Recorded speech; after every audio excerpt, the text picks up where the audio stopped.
I'm going to show you some advanced tips and tricks with the Snowglide machine.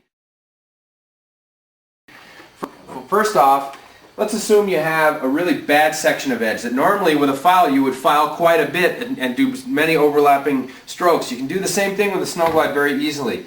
Again, if you've watched this, how the machine works in the side edge mode, you're going to put the machine with the rails down on the base edge with the ski in the vices like you were waxing.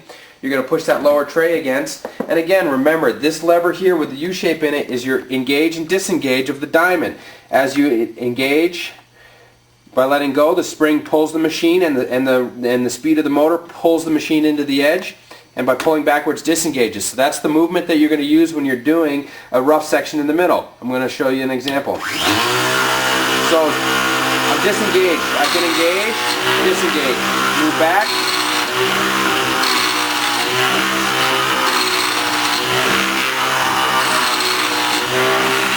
You can keep doing that move until that part of the edge that you've got is fine. You're going to want to vary your motions of overlap. Remember, the Snowglide machine cuts very little edge, cuts much less edge than even a file does. So you really don't have any fear of wearing too much edge away.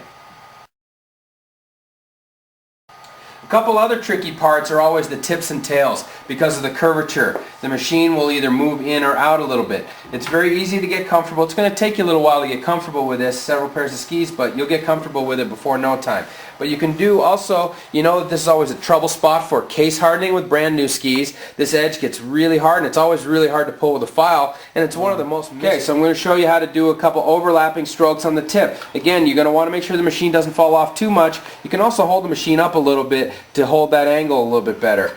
It'll take a little bit of practice to get used to this, but after a few skis it'll be like second nature. Again, disengage, engage, disengage, engage.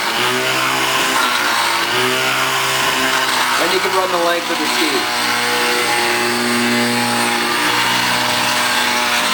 You can make the same move down here in the tail to get the tail section done.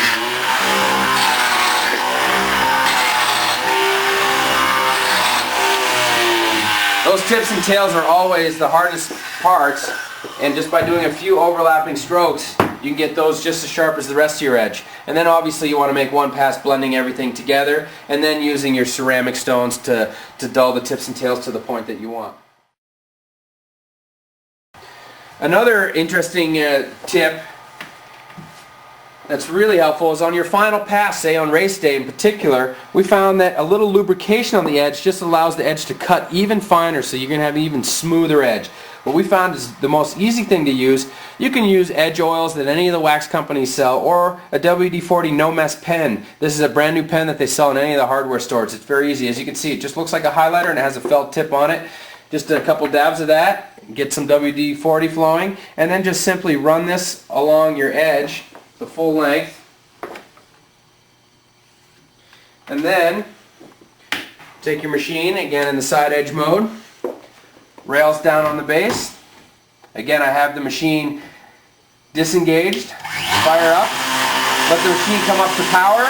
Once you've done that, you're okay to disengage and engage the stone to the edge, and then run the machine from tip to tail.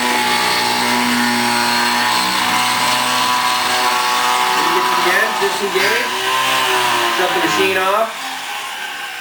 Again, make sure you wait to put the machine down until the wheels stop turning. And there you go. Now you've got a really, really smooth, clean edge. You can just touch that up with a ceramic stone. You're ready for race day. Rolling. Okay, another situation that you might have is where you have some downhill skis that are fast. Obviously, the machine puts off a little bit of dust, which is really no harm to any base, especially if you do some hot scrapes before you do any race waxing. But for those that are a little concerned, what you can do is use some just painter's tape on the base itself. So as you see, I just run a strip down the middle.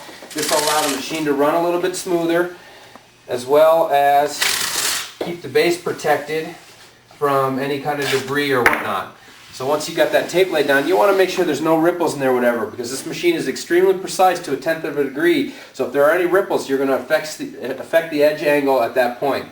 But it's simply just running some tape, as you can see, down the middle, and then again you use the machine just as you would normally. You tip to tail. Once you're all finished, you can go ahead and peel your tape off, do your waxing or scraping.